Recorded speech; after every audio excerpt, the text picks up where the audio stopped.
PayPal and Venmo and Cash App, all these giant currency, marketplaces where they don't have control over. They want to eliminate that. And the fastest way to eliminate that is to have a digital currency globally, right? And then also to monitor people, from a tracking standpoint of like how they spend their money. So what are the changes that are coming in the world of TRT, currency, and all the changes in the world brought about by AI? We're going to talk about it with a very special guest today, Jay Campbell, finally in person, no longer on Zoom, to discuss some of the latest findings, the latest and greatest on TRT, Bitcoin, the new CBD currencies that the government's trying to control, as well as all the latest changes in TRT and HRT. So Jay, welcome back. Michael, it's good to see you, brother. Thank you for having me. Exciting. So, but you think there's some changes that are coming, both to the world of TRT, to hormones, to peptides, and you're not quite happy about it. So Can you tell everyone what? Yeah, absolutely. It doesn't take a rocket scientist to look around and, see what's happening in the international community with just like currency, all of the Federal Reserve, boards in both the states, the West, and even in the East have been talking about getting the dollar, the U.S. petrodollar off of as the world's reserve currency. And it looks like it's already happening with like the alignments of the BRICS nations. Or Brazil and... Yeah, Brazil, Russia, China, and stuff like that. They're not even looking at the dollar. And, as a resident now of Mexico, I do have my permanent residency. As I like to say in Mexico, the golden rule is he who has the gold makes the rules. Yeah. So you get a chance to pretty much, do, if you know the right people and have the right connections, you can get whatever you want in Mexico, which is one of the reasons my wife and I love living there. But the peso is more stable now than the dollar, right? Which is crazy because it's 18, it shuffles every day now, but between 17 and $19 per peso. But yet in Mexico, to do anything at scale, they're more wanting you to work with them with the peso than the dollar because they see the dollar so unstable or unstable. So it's crazy, what's going on right now in the world. But as it relates to hormonal optimization, peptides, it just seems that everything is becoming more Orwellian. There's more big brotherish indoctrination and oversight. Most of the people that it looks like that they're going after now, and again, this is from me, speaking with the number of doctors that I speak to on a regular basis, they're getting information from their insurance subrogation people saying, hey, I need to know how many people you have on hormones, right? And then you're like, why do you need to know that? You've never asked me that question before. Like, what does that matter? How is that relevant now? So when you start doing the math and you start like really going intuitive inside and thinking like, why are they asking these questions? It's because there is a greater, call it more overt crackdown on just unlicensed, or let's say call it unrestricted telemedicine practices that have happened, as you know, since the pandemic, right? So everything was restricted, everything was lessened. There was just much less restrictive practices in the pandemic because obviously, again, people weren't going to offices or doctors and making their visits and stuff. So they basically just relaxed all of the prescribing telemedicine restrictions, but now they're reinforcing them. And so in doing that, my guess is that part of it is also to make sure that, there isn't a lot of shenanigans going on. So do you think this is part of the Biden administration? Joe Biden in the 1990s was a senator that was proposed to restrict or classify testosterone classification. I remember, I think it was the Anabolic Steroid Act of 1990s or something like that. I would say that it is. Obviously, Rick Collins is a good friend of both of ours. And, Rick has been doing interviews with people talking about this. And I've seen people bring that up. Look, man, to not be political, everybody at this point that has a pulse is not happy with the Biden administration. All the nonsense that, has been put through and enacted, since, he was put into office or, installed in office or whatever ended up happening. So, I would say that it's part and parcel. But at the end of the day, the big brother who is governing the world right now, it's not just the states, they are wanting to crack down on middle class or upper middle class people, seeking to have a world of nonconformity. The big brother wants conformity. That's what they want. If we shifted this conversation right now, and I do want to talk about peptides, but if we shifted it to talk about, what is happening with the currency and, the CBDC, again, digital currency, being enacted, the writing is on the wall. It's out there. There's been numerous articles. The mainstream news has been covering this. They really do want to globalize currency. They want to control, Michael, let's be honest, they want to eliminate the underground business markets that PayPal and Venmo and all of these giant, Cash App, all these giant currency, marketplaces where they don't have control over.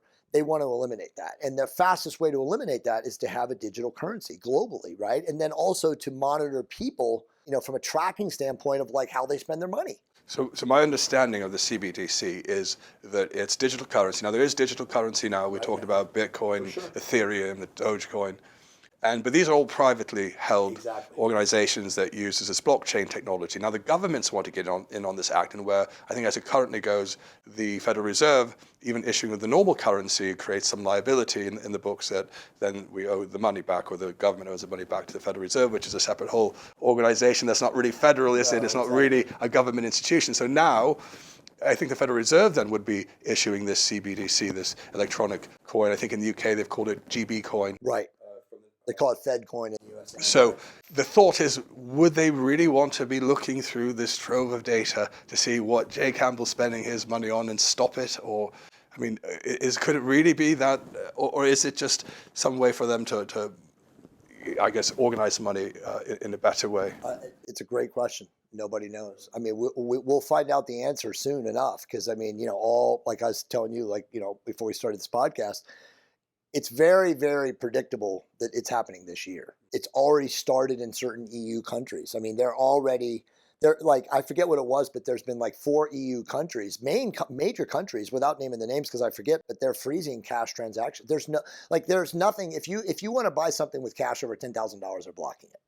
It's just not happening. They're basically saying, nope, this all has to be tracked. So the writing is on the wall. I mean, your question is a great question. I don't think anyone knows until it's enacted now, but I can also forecast and give you, intuitive, predictive programming of what's going on in China. I mean, China has had a social credit system for 7 years.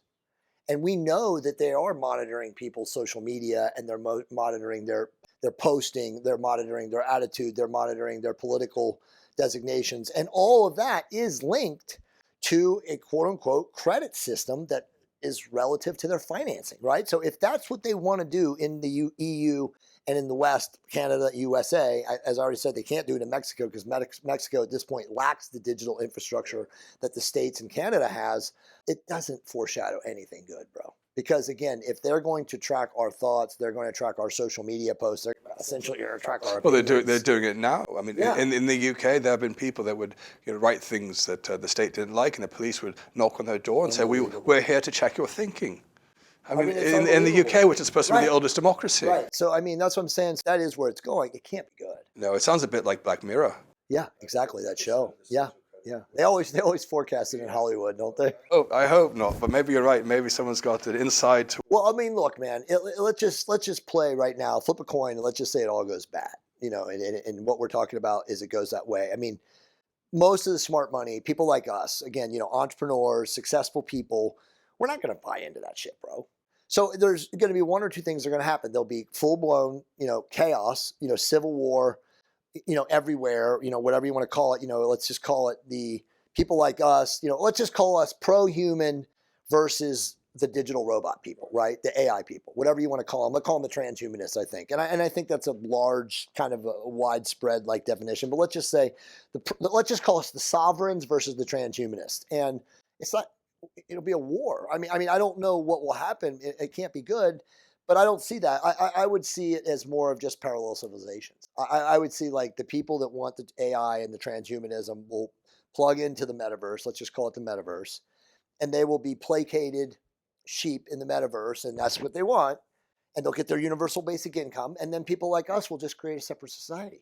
We'll literally, maybe we all move to different places. I mean, it could be Costa Rica, it could be Mexico, it could be like the mountains in the west, of Canada, up through Vancouver, like Montana, Wyoming, places that are isolated, But I mean, I think it's one or the other. And if I'm going to make a prediction, you put a gun to my head, I would say that there'll be there'll be parallel societies. And again, also foreshadowed in Hollywood. You've got, with Jules Verne's, you have the Eloi and the Morlocks, you always have these like separate societies, separate civilizations. I mean, bro, the United States right now, and this is the reason I left it, is so broken.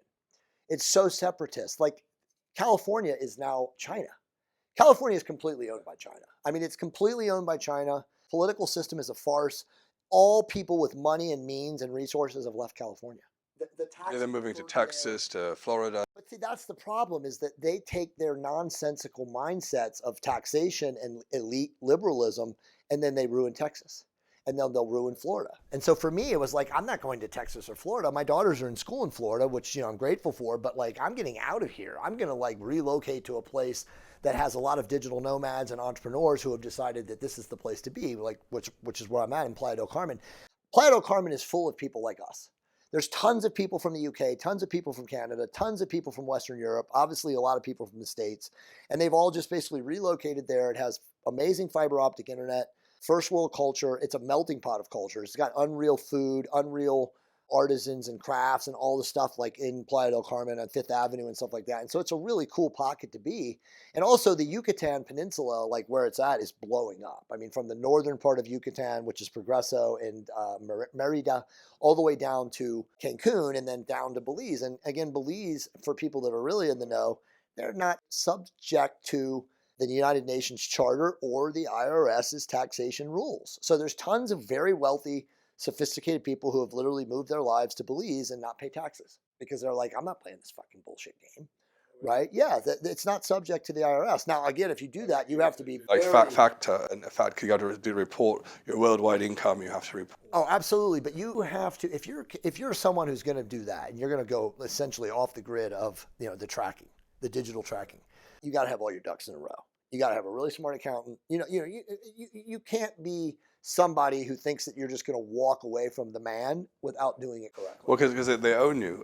Yeah. The IRS owns you. It was put in after, I think, the Civil War as a beginning, so people wouldn't flee with their capital out of the US. If you're in California, and I know this because I have a very, very amazing accountant, and I pay him a lot of money every year to make sure that I'm good. But like he basically told me, he's like, a California resident who leaves to live abroad, whether it's Mexico, Costa Rica, Panama, Puerto Rico, wherever it is. Obviously, Puerto Rico is not abroad because it's part of the United States, right? But you have 4% corporate tax structures in Puerto Rico. He's like, the long arm of the law of California will chase and will chase and will chase. Like, they will literally come after you for state California income taxes for 20 years after you've left. The feds give up after 3. You mean there's not a form that you can fill out and say, I've left?